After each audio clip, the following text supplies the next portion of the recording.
Well, the table may be small, but the battle looms large. Two titans of poker history facing off for the third time. Get ready for High Stakes Duel II, Round 3. And welcome inside the PokerGO studio, Ali Nejad, joined by Maria Ho, who's filling in for Nick Schulman. Maria, welcome to the duel. Thank you. I'm super excited. This is a big one today. You're a little excited. And why wouldn't you be? It's the $400,000 match.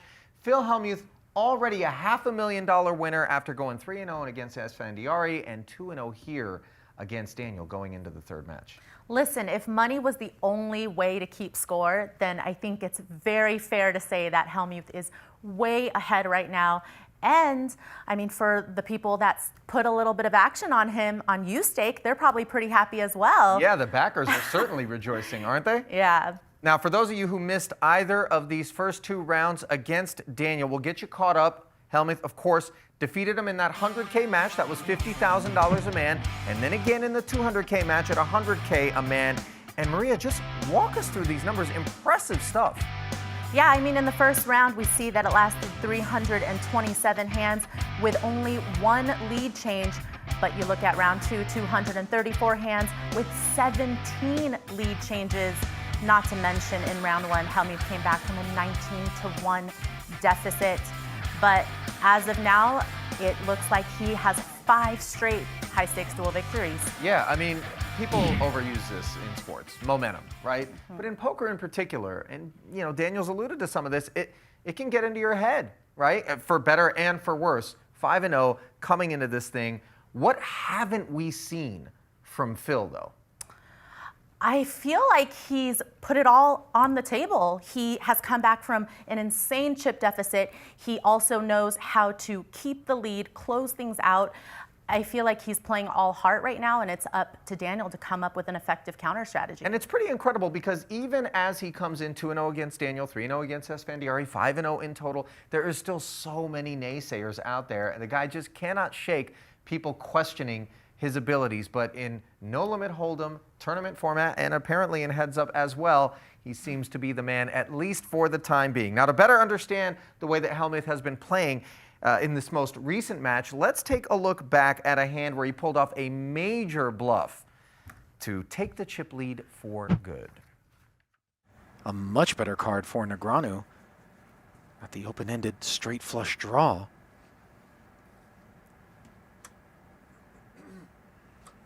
Ten of diamonds, of course, busy in Hellmuth's hand, and 28,000. 28,000. So just north of 50%. Of course, we have a semi-bluff candidate here. And it's not just the north of 50% of the pot. It's the fact that this represents almost 50% of what Phil had in his stack before he fired. Yeah, Ali, let's see what this river brings. I'm all in. Wow.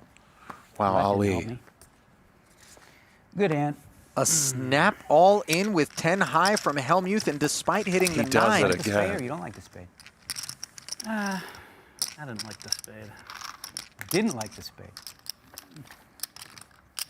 Negreanu folds the winner.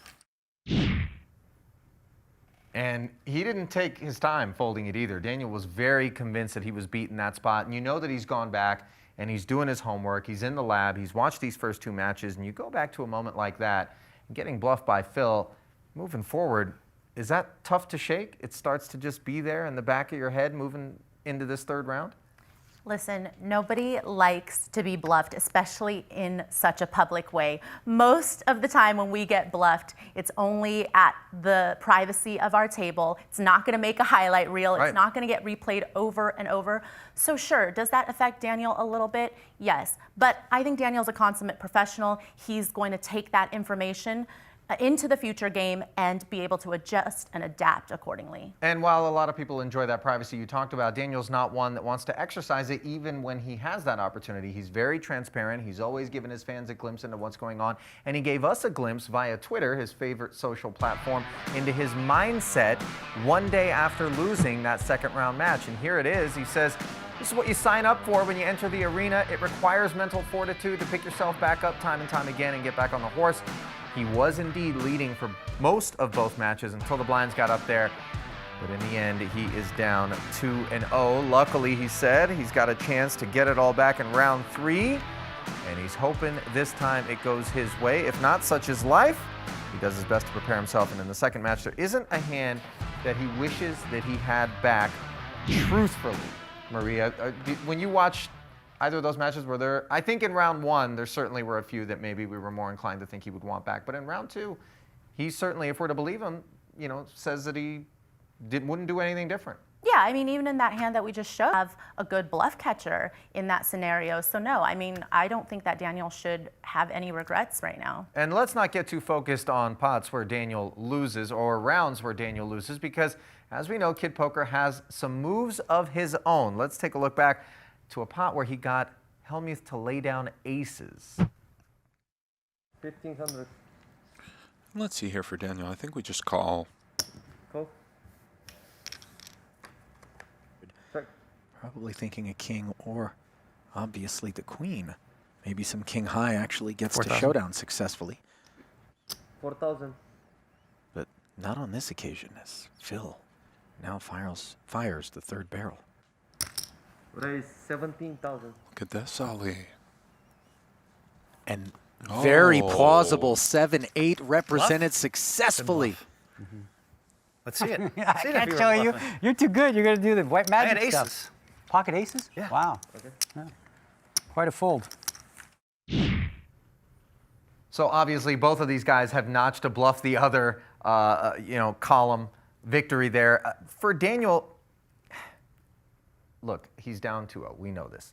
He's lost a 50K. He's lost 100K. These are independent events, so we put them back, and we're not looking to necessarily think about context beyond the borders of this third round. And we can expect that with that sort of mindset, we'll see plenty more of taking those chances. But the pressure is certainly on him, is it not? Yeah, but I feel like in that situation, it was really ballsy of Negreanu to run a zero equity bluff. And I think he said it time and time again. He will try to exploit Phil. And so on a case-by-case basis, if the right situation comes up, regardless of the pressure that he's under, Daniel will be willing to pull the trigger. But you're with me. It's that much harder if you're still thinking about the fact that you lost the first match, you lost the second match. This is a chance to get it all back, obviously, in one fell swoop. But there's also something that's very important to Daniel, which is, I think, the court of public opinion. And he has made no bones about having his differences with Phil. I mean, he came on record and said, I do not think you're the best poker player of all time, very publicly. And Phil was, a little bit hurt, rightfully so. They've had a long time, professional relationship and friendship. And so with all of that, with this set against all of that backdrop, it's not as easy and cut and dry as this is a great spot for a zero equity bluff, is it? Yeah, but at the end of the day, Daniel has put his money where his mouth is. He has showed up, and you can't really be results oriented. At the end of the day, you really have to remember that it's not a lot of hands that they're playing. Variance is still going to play a pretty big factor, or at least Daniel can blame it on that in the end if things don't work out his way. But as you mentioned, it's time for him to get his money back. He could easily break even with this match. Now, if he does break even, of course, he can't just take his money and go home. Let's walk through the rules of the duel for those who may not be familiar. And there it is, Maria. Yeah, if Phil wins, Daniel can no longer challenge, and Phil can cash out for a nice, tidy profit of $350K. And then the next high-stakes duel would be 2 new players. Phil can, of course, take on a new challenger for $400K each.